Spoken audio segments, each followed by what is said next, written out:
Jack Miller stared out the viewport of the space station, watching distant stars shine against the blackness of space. 5 years ago, he had been Earth's most celebrated engineer. Now, he was nothing. He turned away from the view and returned to cleaning the floor. The other workers, all aliens from across the galaxy, ignored him as they passed. Humans were still new to the Galactic Confederation, and most species viewed them as primitive. Jack had once led the team that built Earth's first faster-than-light ship. The day it launched was the proudest moment of his life. The ship, named the Wanderer, carried humanity's hopes into the stars.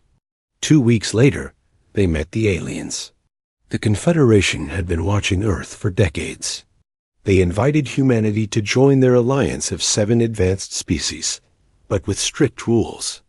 Humans would start at the bottom of their hierarchy. Jack didn't mind. He was eager to learn alien technology and help Earth advance. "Human, you missed a spot," called a harsh voice. Jack looked up to see Commander Zixtar standing over him. The tall, blue-skinned Valkyrian pointed to a small stain on the floor. Jack nodded and scrubbed it harder.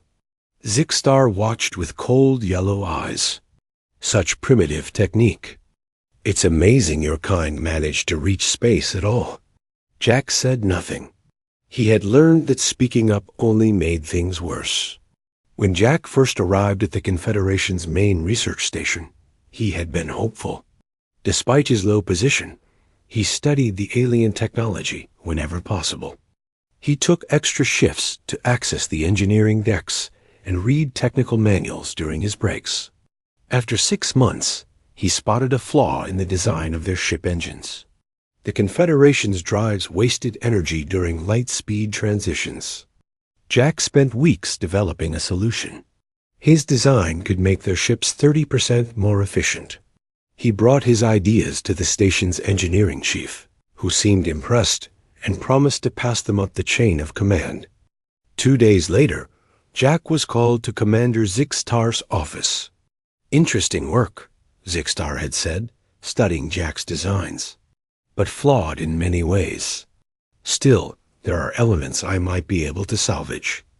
A month passed. Then Jack saw the announcement. Commander Zixtar had developed a revolutionary new drive system. The exact system Jack had designed, now bearing the commander's name. "Finished?" Zixtar asked now, interrupting Jack's thoughts. "Yes, Commander," Jack replied, standing up with his cleaning supplies. "Good. Report to Hangar Bay 3. A transport ship arrived with waste that needs processing." Jack nodded and walked away. As he rounded the corner, he heard Zixtar speaking to another officer. "The human shows unusual attention to detail. A pity such focus is wasted on a species with limited potential." Jack clenched his jaw but kept walking. This wasn't the first insult he'd endured. It wouldn't be the last. In Hangar Bay 3, Jack found the transport ship. Its crew had already left, leaving containers of waste materials to be sorted. Most were filled with broken equipment and food scraps. Jack began the tedious work of separating items for recycling. At the bottom of one container, he found something. Unusual, a small device with markings unlike any Confederation technology he'd seen. It was triangular, made of a dark metal, with glowing blue lines etched into its surface. Jack glanced around. No one was watching. He slipped the device into his pocket. That night, in his small quarters, Jack examined his find. The device was cold to the touch and seemed to hum faintly. When he pressed what looked like a button, a holographic display appeared above it. The display showed star charts and text, in a language Jack didn't recognize. He took pictures with his personal tablet, hoping to translate it later. Over the next few weeks, Jack worked on decoding the strange language whenever he had free time. He used the station's public database, comparing the symbols to known languages across the galaxy. Nothing matched exactly, but he found similarities to ancient scripts from the oldest Confederation species. Slowly, he began to understand parts of the message. The device was much older than the Confederation itself. It belonged to a species called the Precursors, who had vanished thousands of years ago. According to the text, they had created a powerful technology called the Nexus Core, which could manipulate energy in ways even the Confederation hadn't mastered. Most importantly, the device contained coordinates to a location where a piece of this technology might still exist. Meanwhile, Zixtar's reputation grew. The new drive system was being installed in ships across the Confederation fleet. The commander was invited to speak at important gatherings and received multiple promotions. 6 months after Jack found the device, a massive ceremony was held on the station. The Confederation Council would honor Zixtar for his groundbreaking contributions to interstellar travel. All station personnel were required to attend. Jack stood in the service section below the main platform, watching as Zixtar accepted awards and praise. The development of this drive system represents the pinnacle of Valkyrian ingenuity, Zixtar announced to the crowd. It demonstrates why our species holds a leadership position in the Confederation. The audience applauded. Jack noticed a human representative from Earth among the attendees, nodding along with the others. Earth's position in the Confederation depended on staying in the good graces of species like the Valkyrians. As the ceremony ended, Zixtar walked past the service section. He spotted Jack and stopped. "Enjoying the view from down there, human?" he asked quietly. "Yes, Commander," Jack answered automatically. Zixtar leaned closer. "This is where your kind belongs, watching from below as your betters achieve greatness. Remember that." He walked away, joining a group of high-ranking officials. Jack stood motionless, his face burning with anger and shame. That night, he made a decision. He would find the precursor technology. He would prove what humans were capable of, and one day, Zixtar would be the one watching from below. The next morning, Jack requested a transfer to a remote research outpost. Such stations were considered undesirable postings, so his request was quickly approved. No one asked why a human janitor wanted to work in an even more isolated location. 1 week later, Jack boarded a transport ship bound for Research Station Omega, orbiting a distant gas giant. The station was old and rarely visited by Confederation officials. It would be the perfect place to plan his next move. As the transport pulled away from the main station, Jack watched Zixtar's grand achievement fade into the distance. The commander thought this was the end of Jack's story. He was wrong. It was just the beginning. Research Station Omega was even worse than Jack expected. The old station circled a giant gas planet far from busy space roads. Its metal walls were rusted, and many systems barely worked. Most aliens avoided postings here, so the crew was small, just 20 beings from across the galaxy. Jack's job remained the same: cleaning, waste management, and basic repairs. But here, no one watched him closely. The station chief, a 4-armed alien named Grell, cared only that work got done, not who did. 3 months passed. Jack spent his free time studying the precursor device he had smuggled from the main station. He kept it hidden in a loose panel near his sleeping quarters. The device's star charts pointed to a small moon in an abandoned star system, but Jack needed more information to plan a journey there. One night, while everyone else slept, Jack sneaked into the station's archive room. The room held old data terminals rarely used by the current crew. Dust covered most surfaces. Jack powered up a terminal in the corner and connected his tablet. "Come on," he whispered as the ancient system slowly activated. The terminal contained old Confederation records not available in the public database. Jack searched for information about the precursors. Most files were corrupted or incomplete, but he found mentions of an advanced civilization that had existed long before the Confederation formed. According to the records, The precursors had created technology far beyond current understanding. They had disappeared suddenly, leaving only fragments of their achievements behind. The Confederation had discovered some of these fragments over the centuries, but kept them. Secret Jack downloaded everything he could find. As he was about to leave, he noticed a file about precursor energy manipulation. The file mentioned something called the Nexus Core, the same technology described in his device. The Nexus Core was apparently a system that could control energy at its most basic level. With it, the precursors had powered their civilization and possibly even manipulated gravity and space itself.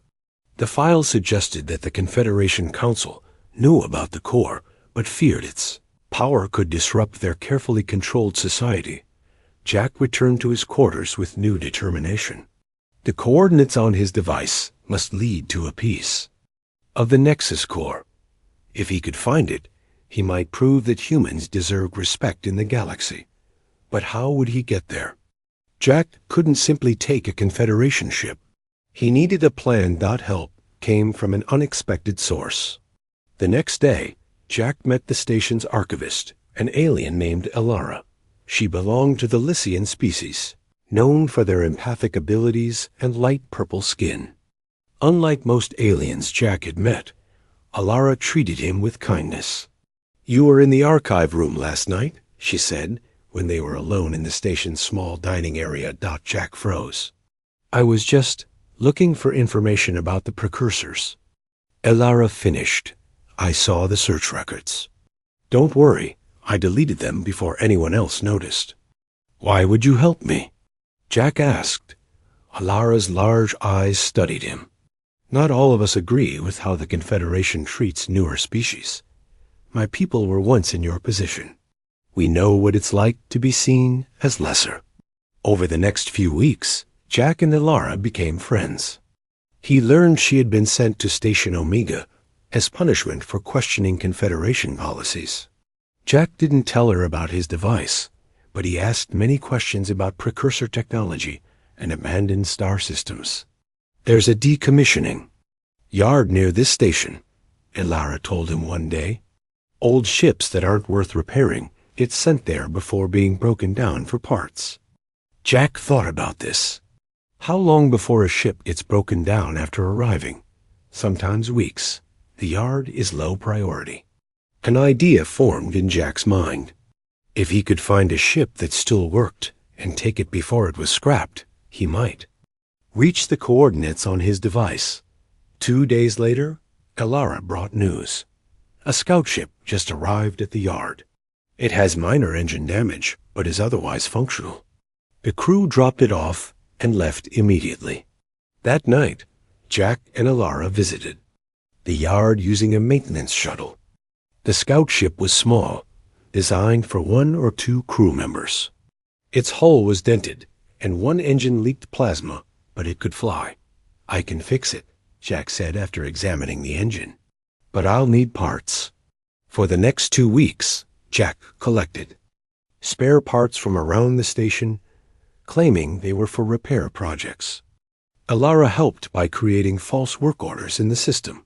During night shifts, they visited the scout ship to make repairs.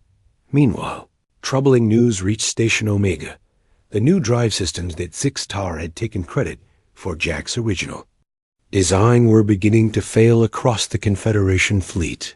Ships reported energy fluctuations and system shutdowns. "Commander Zixtar has been ordered to fix the problem," Grell announced during a crew meeting. He claims the failures may be due to sabotage. Jack kept his face neutral, but inside he felt grim satisfaction. He had known the drives would eventually fail. His original design had included a subtle flaw that would appear only after extended use, a security measure he had planned to fix. In the next version, Zixtar, not understanding the complete design, had been unable to spot the issue. "The Confederation is blaming humans," Elara whispered to Jack later. "They're suggesting Earth deliberately provided flawed technology." Jack wasn't surprised. The Confederation always looked for ways to keep newer species in their place. This made his mission even more important. A scout ship was nearly ready. Jack had repaired the engine and restored life support systems. He had programmed the navigation computer with the coordinates from the precursor device. All he needed was an opportunity to leave without being noticed. That opportunity came sooner than expected. A minor radiation leak in the station's power core forced an evacuation of several sections. During the confusion, Jack slipped away to the decommissioning yard. "I'm coming with you," Alara said, appearing beside his shuttle. "It's too dangerous." Jack argued. "If we're caught, you need me," she insisted. "I can help navigate and communicate with any ships we encounter.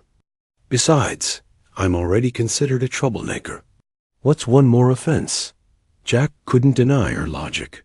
Together, they boarded the scout ship and initiated launch procedures. As the small vessel pulled away from the yard, Jack felt a mix of fear and excitement. He was now a fugitive from the Confederation, but for the first time in years, he was free. A scout ship accelerated away from Station Omega, heading toward the coordinates that promised both danger and hope. Behind them, warnings and alerts began to sound, but they were already beyond the station's tractor beam range. Their journey to find the Nexus core had begun. Space stretched endlessly around the small scout ship. Jack checked the navigation system again. They had been traveling for 5 days since leaving Station Omega. The ship's repaired engine worked well enough, but it was slow compared to modern Confederation vessels. "Any signs of pursuit?" Jack asked Alara, who monitored the sensor systems. "Nothing yet," she replied, her purple skin glowing softly in the dim light of the cockpit. "But we should still be careful. The Confederation has ships throughout this sector." Jack nodded. He knew they were taking a huge risk. Stealing a ship, even one headed for scrap, was a serious crime. If caught, they would face imprisonment at best. The scout ship's supplies were limited. They had enough food and water for 2 weeks if they were careful. Jack hoped that would be enough time to reach the coordinates, find whatever precursor technology waited there, and figure out their next move. "How much do you know about the precursors?" Jack asked as they shared a simple meal of processed nutrition bars. Alara's large eyes looked thoughtful. "Not much more than most people. They were ancient, advanced. My people have stories about them visiting our world long ago, before we developed space travel. The Confederation seems to have kept a lot of information about them secret," Jack said. "The Council keeps many secrets," Alara agreed. "That's one reason I was sent to Station Omega. I asked too many questions about Confederation history." As they talked, an alarm suddenly blared from the control panel. Jack rushed to check it. "Energy signature ahead," he said. "Large ship, Confederation design." They quickly shut down all non-essential systems and changed course, hoping to avoid detection. The large ship passed without incident, but they remained nervous. "We should stop at the next outpost," Alara suggested. "We need supplies, and we can gather information about what's happening in Confederation space." Jack was reluctant to risk being seen, but he knew she was right.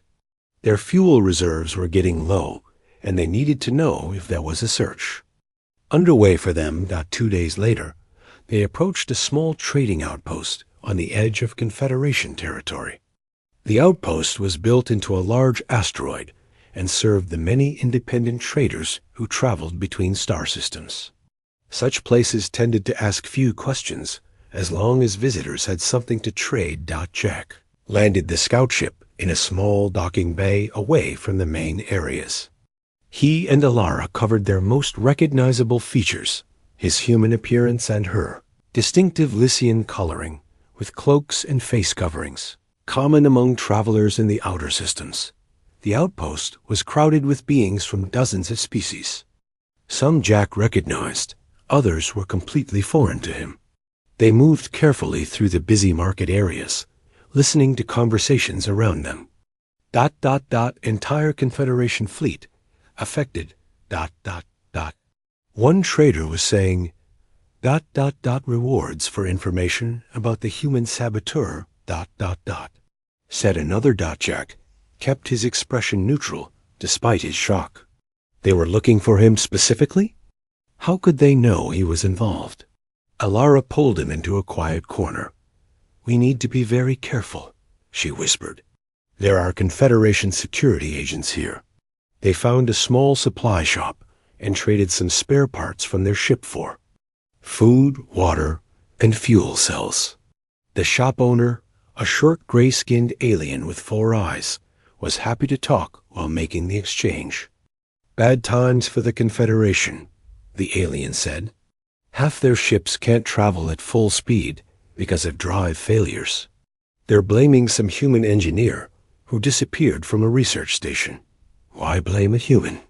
Jack asked, trying to sound merely curious. The alien shrugged. Politics. The Valkyrians especially want to use this to limit Earth's involvement in Confederation affairs. Commander Zixstar is leading the investigation himself. Jack's hands tightened on the counter.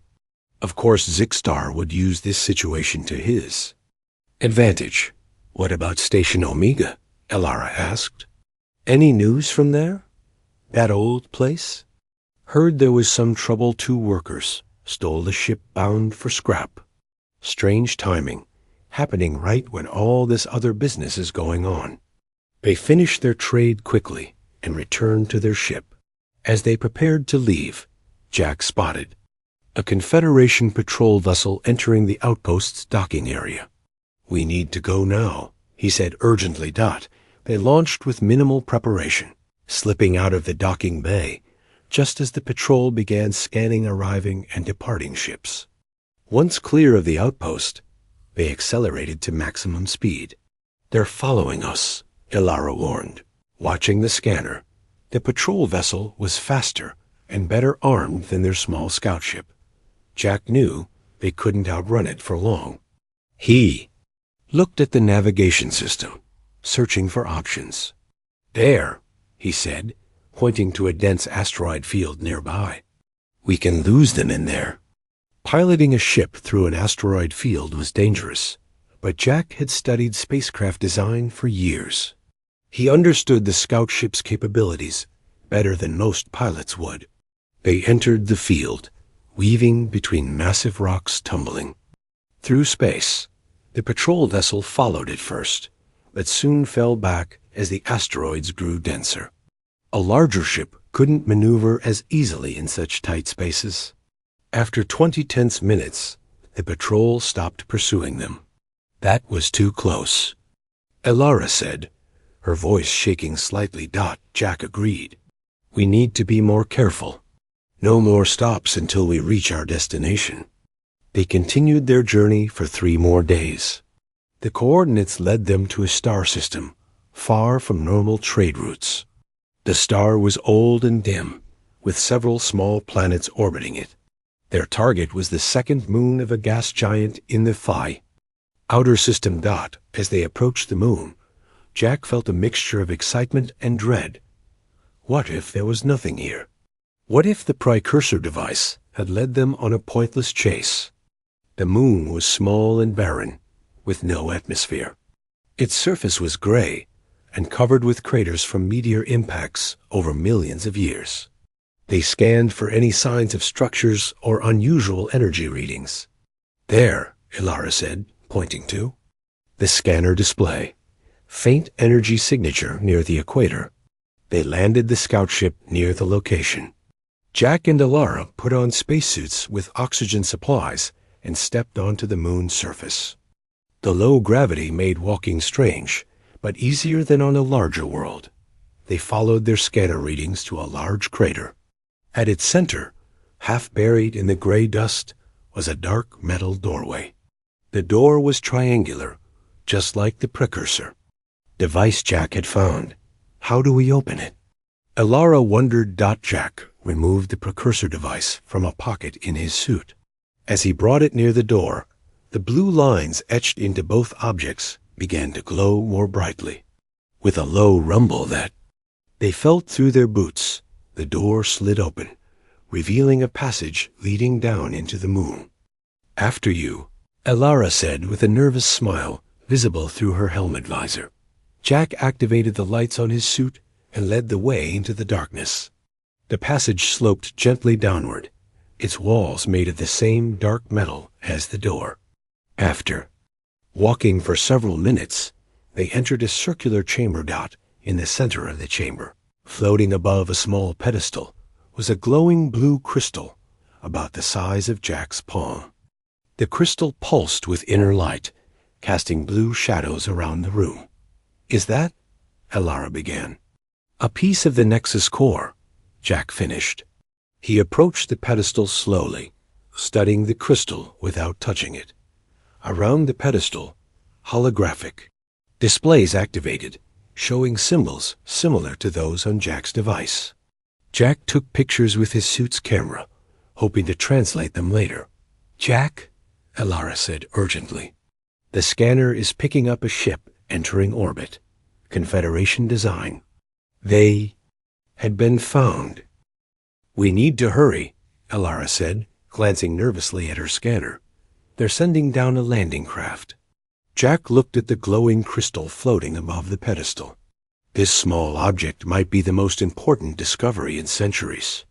He couldn't leave it behind, but he wasn't sure how to safely take it. "Any ideas how to remove it?" he asked Elara. She shook her head. "Precursor technology is beyond my knowledge. The wrong move could destroy it or us." Jack studied the pedestal. There were no obvious controls or mechanisms. He remembered how the door had responded to his precursor device and took it out again. As he held it near the crystal, both objects pulsed with blue light in the same rhythm, like they were communicating. Following his instinct, Jack slowly reached toward the crystal. When his gloved hand came within inches of it, the crystal dropped gently into his palm. It felt warm even. Through his spacesuit glove. It worked, Elara said with surprise. The moment Jack took the crystal, the chamber began to shake. Dust fell from the ceiling as the ancient structure reacted to the removal of its treasure. "This place is collapsing," Jack said. "Run!" They raced back up the passage toward the surface. Behind them, sections of the ceiling crashed down, blocking the way back. They reached the triangular doorway just as the shaking grew more violent. Once outside, they sprinted toward their scout ship dot in the black sky above them. They could see the Confederation vessel in orbit. A smaller craft was descending toward the moon's surface, a security shuttle. "We won't outrun that," Elara said. As they reached their ship, "It's a military-grade vessel." Jack clutched the crystal tightly. "We might not need to outrun it." They boarded the scout ship and prepared for launch. Jack carefully placed the Nexus core fragment in a secure container, but kept the original precursor device with him. As Elara started the engines, Jack examined the ship's control systems. "What are you doing?" Elara asked, watching him connect the precursor device to the ship's power grid. "Testing a theory," Jack replied. The security shuttle was now visible on their scanner, approaching their position fast. They launched, the scout ship rising quickly from the moon's surface. "They're hailing us," Elara said. The communication system crackled to life. "Attention unidentified vessel," came a stern voice. "This is Confederation security. You are in restricted space and must surrender immediately." Jack ignored the message and focused on the connection between the precursor device and the ship's systems. The blue lines on the device glowed brighter as it interfaced with the technology. "Prepare to be boarded," the voice continued. "Any resistance will be." The transmission cut off as Jack activated the precursor device. Energy flowed from it into the scout ship's systems. The control panels flickered, then stabilized with a new brightness. The engine noise changed from a strained whine to a smooth hum. "What did you do?" Elara asked, staring at the transformed controls.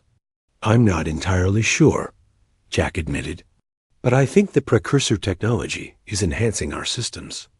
The scanner showed the security shuttle accelerating toward them, weapons charged. Jack took the pilot's seat and engaged the engines. The scout ship leaped forward with a speed that pressed them back into their seats far faster than it should have been capable of. The security shuttle fired, but the shots passed through empty space where their ship had been moments before. Jack guided their vessel away from the moon at incredible speed, leaving the Confederation ships behind. "This is impossible," Ilara said, checking the navigation system. "We're moving at least 5 times faster than this ship's maximum speed." Jack smiled. The precursors knew things about energy that the Confederation has forgotten or suppressed. They sped out of the star system, the scout ship responding to Jack's commands with amazing precision.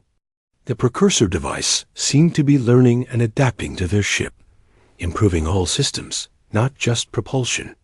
"Where are we going?" Ilara asked. Jack considered their options. "We can't run forever. Sooner or later, they'll find us again." He made a decision. "We're going to the heart of the Confederation." "That's suicide," Ilara protested. "Every security force in the galaxy will be looking for us." "Exactly. They'll never expect us to go right to them." Jack set a course for the Confederation capital. System. "Besides, we need to show everyone the truth about the precursors, about the Council's lies, and about what really happened with the drive systems." During the journey, Jack studied the Nexus core fragment. He discovered that it responded to his thoughts. When he concentrated on it, the crystal's glow changed and formed patterns that seemed to communicate ideas directly to his mind. Through this connection, Jack began to understand the true nature of the precursor technology. It wasn't just advanced engineering. It was designed to bridge the gap between thought and matter, allowing consciousness to directly influence energy and physical reality. The Confederation Council knows about this, at least partially, Jack told Ilara. That's why they keep it secret. This technology would make their hierarchical system meaningless. Any species could use it equally well. As they traveled, news reached them through intercepted Confederation communications. The drive system failures had worsened. Nearly half the Confederation fleet was now operating at reduced capacity. Commander Zixtar had publicly accused Earth of deliberate sabotage and was pushing for sanctions against humanity. "They're going to use this to control Earth even more tightly," Ilara said. Jack nodded grimly. "Unless we stop them." 5 days later, they approached the Confederation capital system. It was heavily guarded, with defense platforms and patrol ships forming layers of security around the central planets. Under normal circumstances, their small scout ship would be detected and intercepted immediately, but the precursor technology had other effects. Jack found that by focusing on the device while piloting, he could make their ship nearly invisible to standard sensors. "It's not exactly a cloaking device," he explained to Ilara. "It's more like it shifts our energy signature to something the sensors aren't programmed to recognize." They slipped past the outer defense rings undetected. As they drew closer to the capital world, they intercepted a broadcast announcement. The Confederation Council was convening an emergency session to address the drive system crisis and the human threat. Representatives from all member species would attend. "Perfect timing," Jack said. "Every important leader will be there." "What exactly is your plan?" Ilara asked. Jack looked at the Nexus core fragment, now connected to both the precursor device and the ship's systems. Together, they formed a powerful interface that he was still learning to control. "I'm going to show them what cooperation between species can achieve," he said. "And I'm going to fix the mess Zixtar created." They positioned their ship in orbit above the council chambers, a massive structure on the capital world's surface where the emergency session would take place. Using the enhanced systems, Jack hacked into the Confederation communication network. "Are you ready?" He asked Elara. She nodded, though her expression showed both fear and determination. "I've been ready since Station Omega." Jack took a deep breath and activated the final sequence. The Nexus core fragment pulsed with brilliant blue light as he prepared to address the entire Confederation and to humble those who had forced him to watch from below. Inside the Grand Council chambers, representatives from all 7 Confederation species gathered for the emergency session. The massive room was arranged in tiers, with higher-ranking species seated above the others. At the very top sat the Valkyrians, who had led the Confederation for centuries. Commander Zixtar stood at the central speaking platform, addressing the assembly. His blue skin gleamed under the bright lights as he spoke about the drive system failures. "The evidence is clear," he declared. "Human sabotage has endangered our entire fleet. We must take immediate action against Earth before more damage is done." Murmurs of agreement rippled through the chamber. The human representative, a nervous-looking man named Alan Rogers, tried to protest but was largely ignored by the higher-tier species. Suddenly, all communication screens in the chamber flickered. The lights dimmed momentarily, then returned. On every screen appeared the face of Jack Miller. "Greetings, Confederation Council," Jack said calmly. "My name is Jack Miller. I believe Commander Zixtar has been talking about me." Chaos erupted. In the chamber, security officers rushed to trace the transmission. Zixtar's face darkened with anger. "This human is a criminal," he shouted. "Shut down this transmission immediately." But the precursor technology prevented any interference. Jack continued speaking, his voice clear throughout the chamber. "I'm not a saboteur. I'm the original designer of the drive system that Commander Zixtar claimed as his own invention." Jack's words caused a new wave of murmurs. "I can prove it, and I can fix the failures happening across your fleet." From orbit, Jack used the Nexus core fragment to connect with the Confederation's data network. On the screens in the Council chambers, documents appeared showing Jack's original designs, alongside records of when they were created months before Zixtar announced his breakthrough. "The drive system failures aren't sabotage," Jack explained. "They're the result of an incomplete understanding of the design. Commander Zixtar didn't grasp the full complexity of the system, so he couldn't implement it correctly." Zixtar's face flushed dark blue with rage. "Lies! This human is trying to avoid punishment for his crimes." Jack remained calm. "I can demonstrate the truth. Right now, half your fleet is operating at reduced capacity. I'm going to fix that, all of it, from my position here in orbit." Using the Nexus core fragment as an amplifier, Jack sent a precisely calibrated energy pulse through the Confederation network. The pulse contained the correct parameters for the drive system, the missing elements that Zixtar had never understood.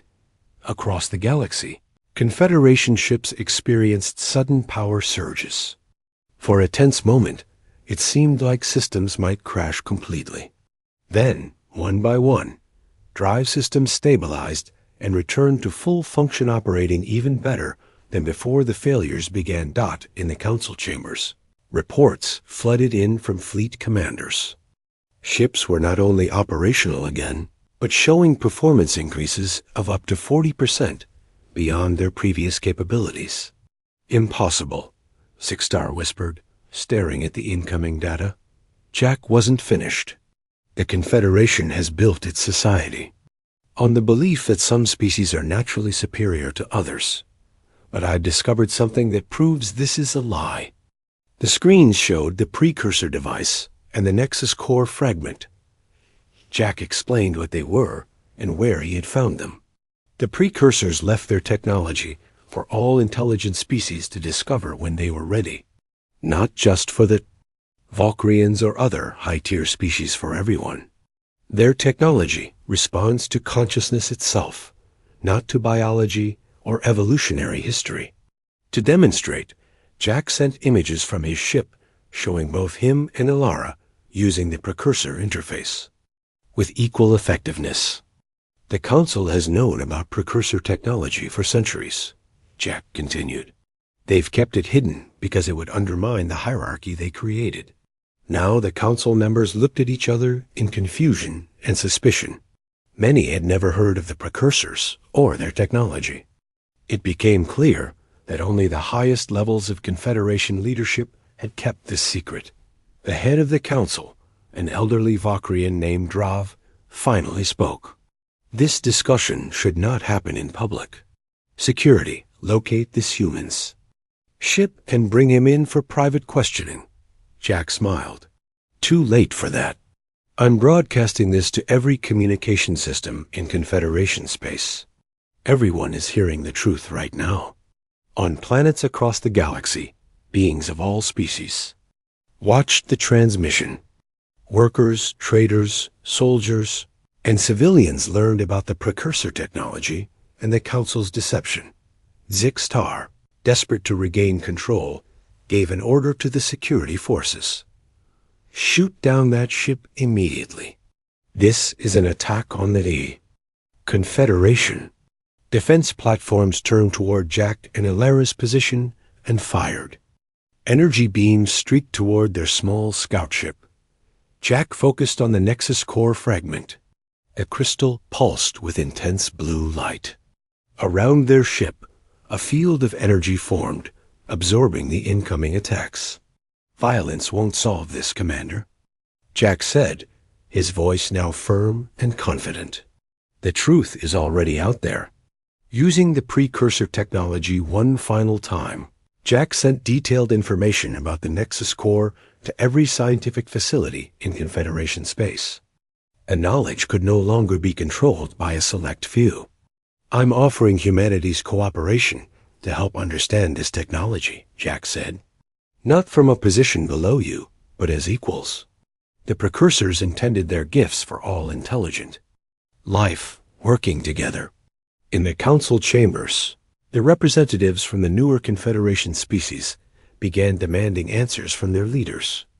The carefully maintained hierarchy was crumbling in real time. Zixtar, seeing his position and reputation dissolving, made one last desperate move. He drew a weapon and aimed it at the human representative. Earth will pay for this humiliation. He shouted before he could fire. Security officers from his own species restrained him. The Valkyrian leadership, recognizing the changing tide, quickly distanced themselves from his actions. Commander Zixtar does not speak for the Valkyrian people, announced an elder member. We support a full investigation into these matters. 3 days later, an unprecedented meeting took place. Representatives from all Confederation species, including Jack, Miller for Humanity, gathered around a circular table where everyone sat at the same level. No species above, none below. The Nexus core fragment was studied openly by scientists from all worlds. Jack's enhanced drive system was implemented across the fleet, and a new Confederation charter was drafted, one based on cooperation rather than hierarchy. As for Commander Zixtar, he was not imprisoned or executed. Instead, he was assigned to work under Jack's supervision on the precursor technology research team. Every day, he had to collaborate as an equal with the human he had once forced to watch from below. One morning, as they prepared for a research meeting, Zixtar approached Jack. I underestimated you, the Valkyrian admitted grudgingly. And your species, Jack nodded. Not just me. You underestimated what we can all achieve together. He gestured to the chamber where beings from across the galaxy worked side by side, no longer separated by tiers or ranks. The blue glow of precursor technology illuminated all their faces equally. The hierarchy had fallen, and in its place, a new galaxy was rising.